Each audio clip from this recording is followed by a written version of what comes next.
Okay, our next presenter is Dr. Sundiata Cha Jua. He is an associate professor in the Department of History and African American Studies. He received his PhD from the University of Illinois at Urbana-Champaign in 1993. He has directed the Black Studies program at the University of Missouri at Columbia and taught history at Penn State University and Southern Illinois University at Edwardsville. His research interests include African American community formation, Black radicalism and nationalism, race and racism, historical materialism, and culturally relevant pedagogy. He has published widely in many professional journals, and he neglected to put one item on his biography here. He is the incoming new president for the National Council for Black Studies. Very important position. So.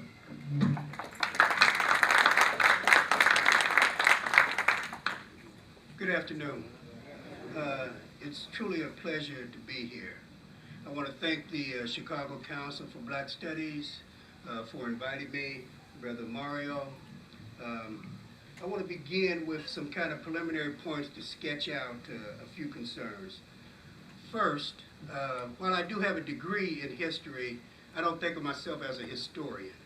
I think of myself as a Black Studies scholar who uses historical methodologies.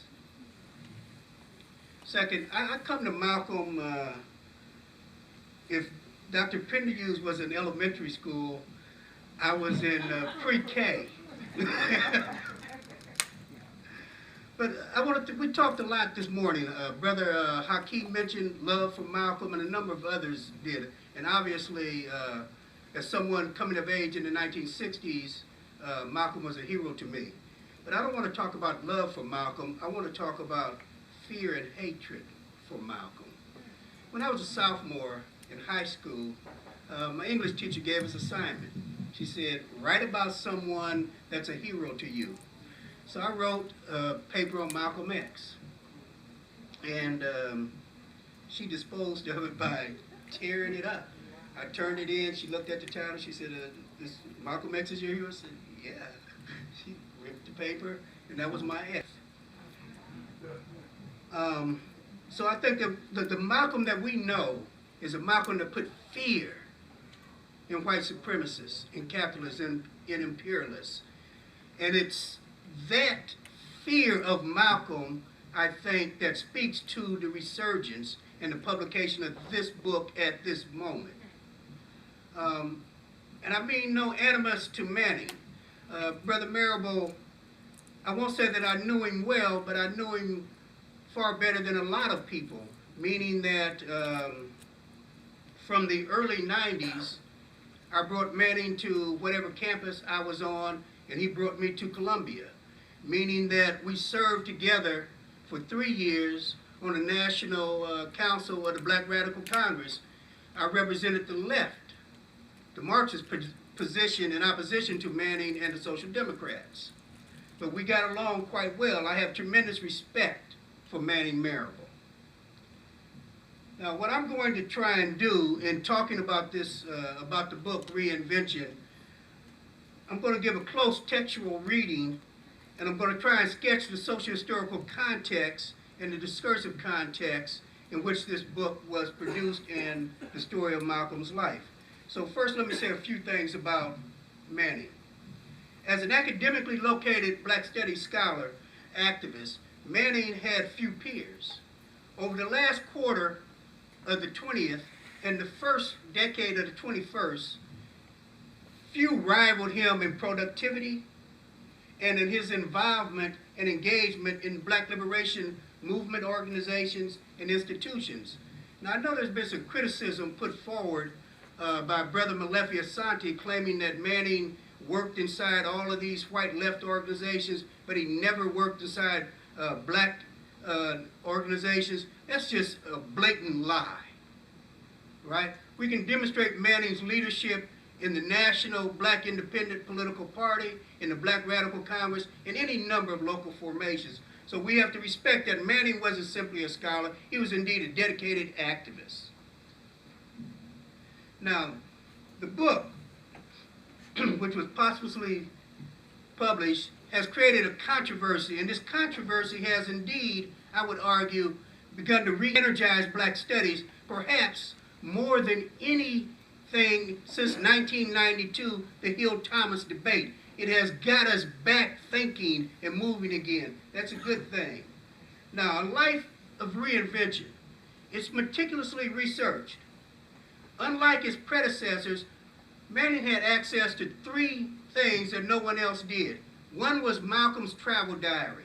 Second, and I think we have to regard this as some kind of feat, he convinced Louis Farrakhan to sit for a detailed interview, to open up the NOI's archives and turn over to him a number of tapes that go back 50 years of Malcolm's sermons in the mosque, his lectures in the mosque, and he got old Muslims who knew Malcolm from his days in the NOI to interview with Manning. That's a feat. Those three things he had that are very different than others, and I would argue he made excellent use of those items, particularly the travel diary. So in that sense, well, let me say this. Manning has been an outstanding analyst of contemporary African American history and politics, but a life of reinvention is a biography. Now, Manning does demonstrate a real talent for storytelling, right? A province of narrative historians, and I'll come back to this point. Yet in other ways, a life in reinvention is disappointing. It's an interpretive framework, it's historical narrative, and because stories are descriptive rather than analytical, they explain how and what, but not why. Telling the story at too many points took precedence over thoroughly analyzing Malcolm's intellectual and political development. As historian Lawrence Stone reminded us decades ago, a narrative approach can focus, quote, can focus attention upon the sensational, especially stories of violence and sex. And I believe that too much of a life of reinvention engages in meaningless speculation about personal sexual practices, allegations that Malcolm participated in homosexual sex, and that both he and Betty engaged in several extramarital affairs.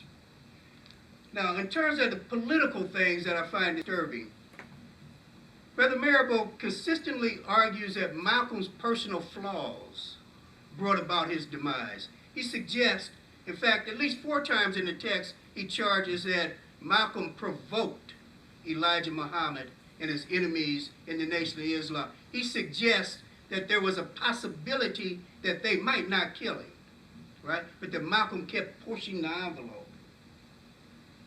A life of reinvention is simultaneously a sweeping narrative of El-Hajj Malik El-Shabaz's life and a mundane recapitulation of what scholars uncovered decades ago. It is what Thomas Kuhn called, in the Structured Scientific Revolutions, normal science. That is, he is merely, this is not groundbreaking research, groundbreaking paradigm, he is merely providing more detailed information within a conventional framework.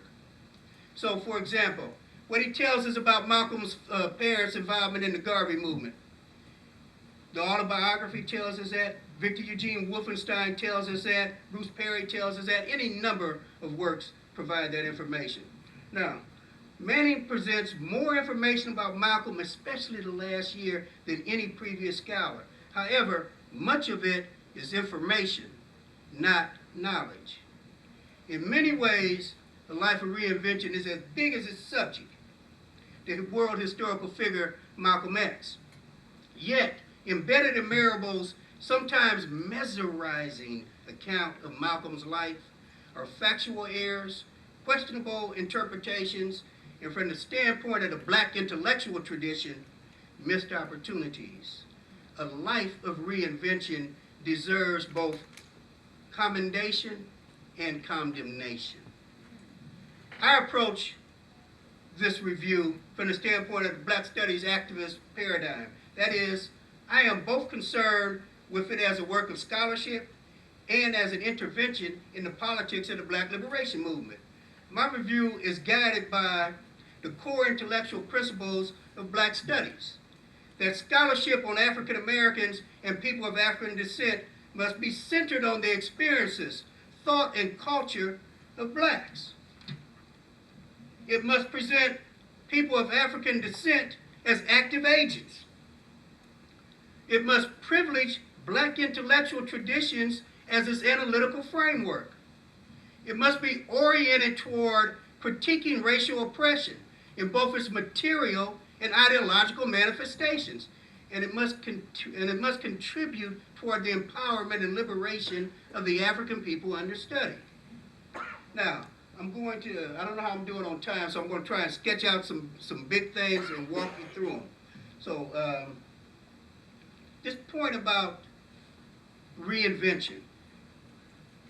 Marable claims that Malcolm's life was, quote, a brilliant series of reinventions. Now, as I said, this thesis is prosaic in both the sense that reinvention, or the process that psychologists call actualization, is a normal, healthy, everyday human experience. It's something that we all do, right? Nothing unique about that. It's the process of becoming.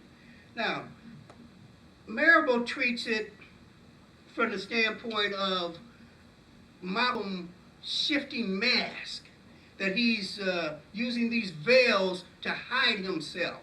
So when he talks about reinvention, he's talking about, in the words of Bruce Perry, a chameleon, right?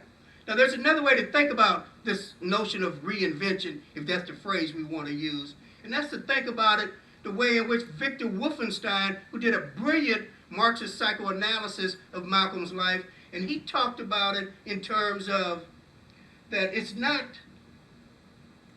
that Malcolm was transforming himself, it's the process by which he does it, and he identifies that process as a combination of his engagement in the world, right? His actual struggle and practices, and the process of his gathering knowledge about the world, reading, scholarship. And he sees it as a self-liberatory process, where Malcolm is seeking self-liberation, developing his identity, as opposed to Marable and Bruce Perry, who see it as a kind of chameleon process, the packaging of a public enemy. Excuse me, wow. Public image. Right? Now, what could have worked, right? This reinvention trope, it could have worked, and it would be something that we could respect had he taken that simple idea and tied it to, say, William Cross's notion of black identity development called negrescence. Had he done that, then it would have gained theoretical depth.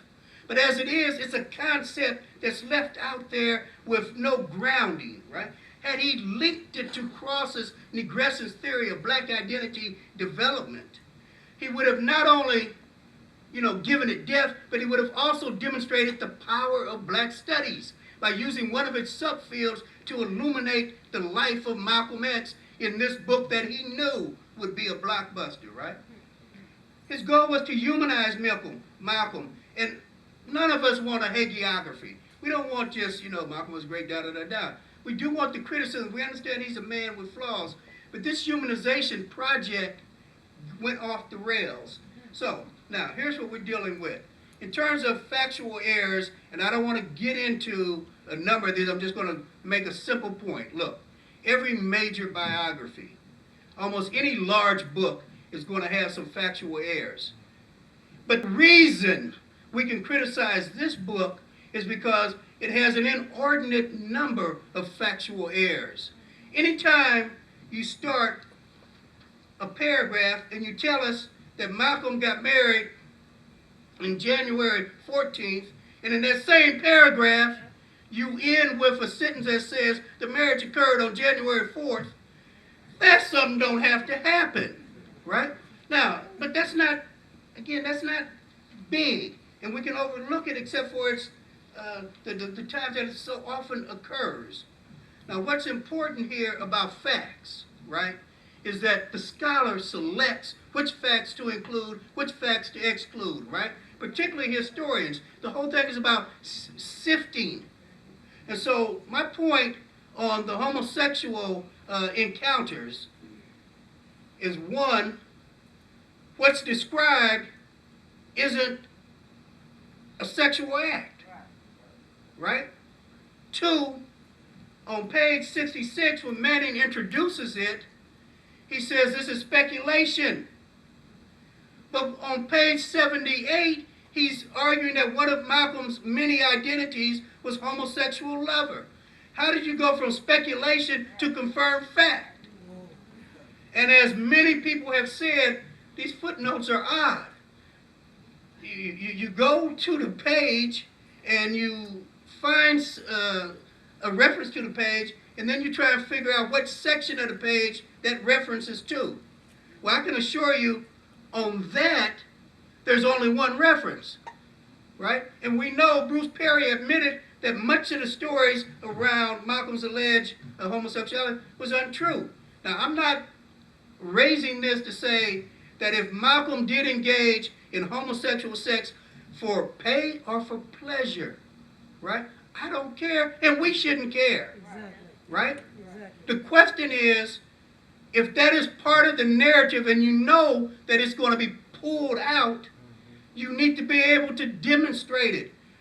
Had Manning Marable went to Black Queer Theory and laid out an argument for the normalcy of homosexuality, I would have respected that, right? Because he would have gone to a branch of theory that's part of our discipline, and he would have laid out an argument to rationalize it, but to just drop it and leave it becomes problematic. Now, the part I want to kind of walk through this with some detail, because this is something I consider egregious.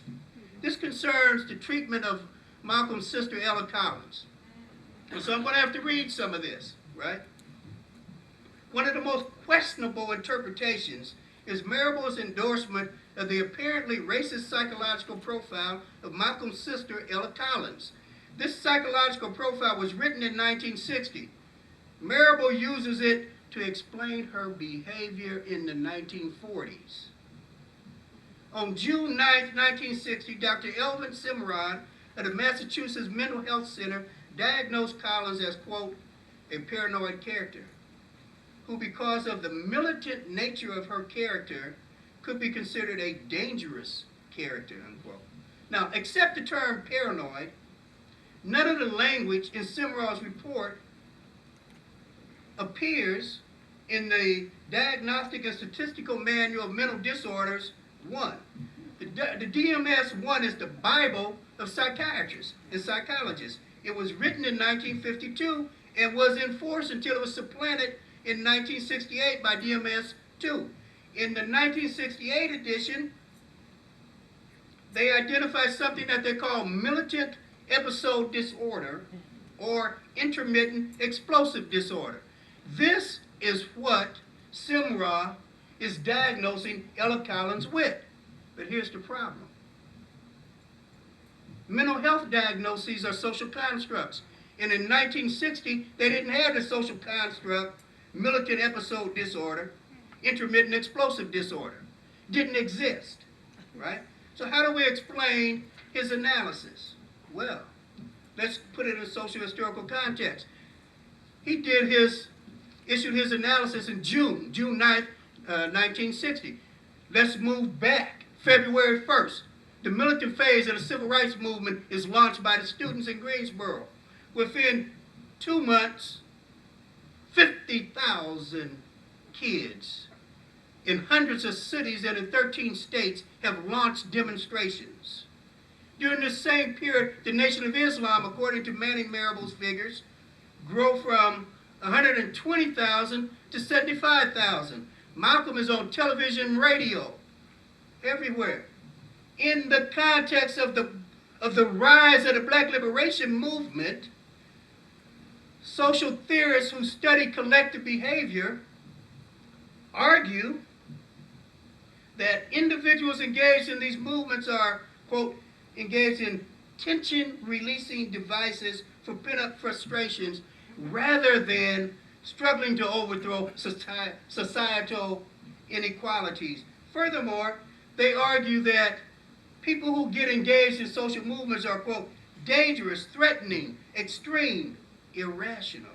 Now, when Cimarron interviews Ella Collins, she's out of the Nation of Islam, but she still believes in NOI theology, the myth of Yaqub, right? the mothership is going to come and unleash the baby bombers and destroy white folks, and Elijah's people will be exalted, and the Asiatic black man will re-inherit the earth, all of that. She believed that. So now when he interviews her, what do you think? She's irrational by that analysis. The point I'm making here is simply this. Given the social historical moment, given Ella Collins' belief, given Simral's background, he is a psychiatrist from Abel, Nebraska. Okay? One should have expected that he would diagnose her with a mental disorder, and it should have been challenged by Brother Marable. Now, I need to kind of wrap this up, so I'm going to talk about the Barry Goldwater thing. Manning argues throughout the book that there's a symmetry between Goldwater and Malcolm. And at first he argues there's a symmetry in terms of rhetoric. They both use extremist rhetoric. And then he moves on to argue that there's a letter written by Alex Haley, and in that letter, Haley shows that, claims Malcolm wrote an article, Why I Support Barry Goldwater in 1964. Now, we don't have any quotes from the alleged essay by Malcolm. All we have is Marable's word based on Haley's word. But if we pull back for a moment and think about Goldwater and Malcolm, extremist rhetoric, Malcolm is using the rhetoric of the Black Liberation Movement. He's speaking in terms of Frederick Douglass, in terms of Ida B. Wells. For Ida B. Wells, she says self-help was having a Winchester rifle in the home of every black person. That's the kind of self-help she supported.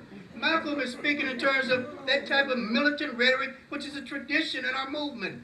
Now, Wolfenstein, in his book, he talks about something that he calls situational rationality. And I would argue that Malcolm's call for armed self-defense represents situational rationality. Given the vicious nature of white supremacy, for us to seek to arm ourselves and defend ourselves is situationally rational, not extremist, right? Now, and trying to bring this to a conclusion before I get the hook. I'm going to take a little bit of license and pick up something in terms of Herman Ferguson, right?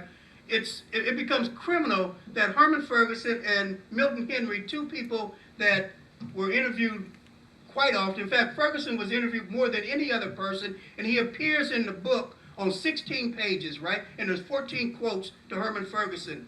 And what he doesn't tell us is that Ferguson became the Minister of Education in the Republic of New Africa.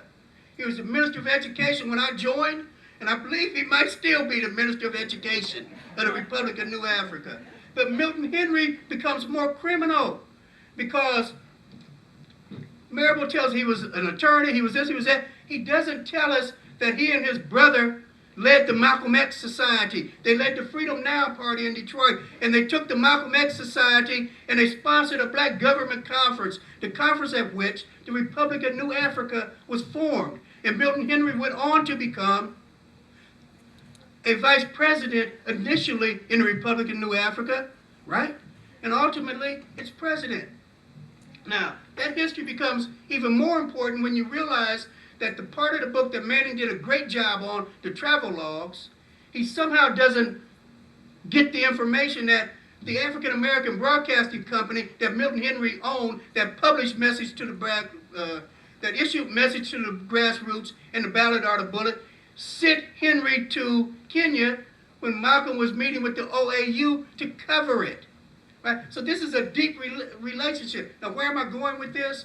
It's odd, but black nationalists don't fare well in this book.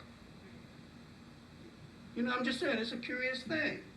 All right, now wrapping this up. It is these missed opportunities that bother me. Okay?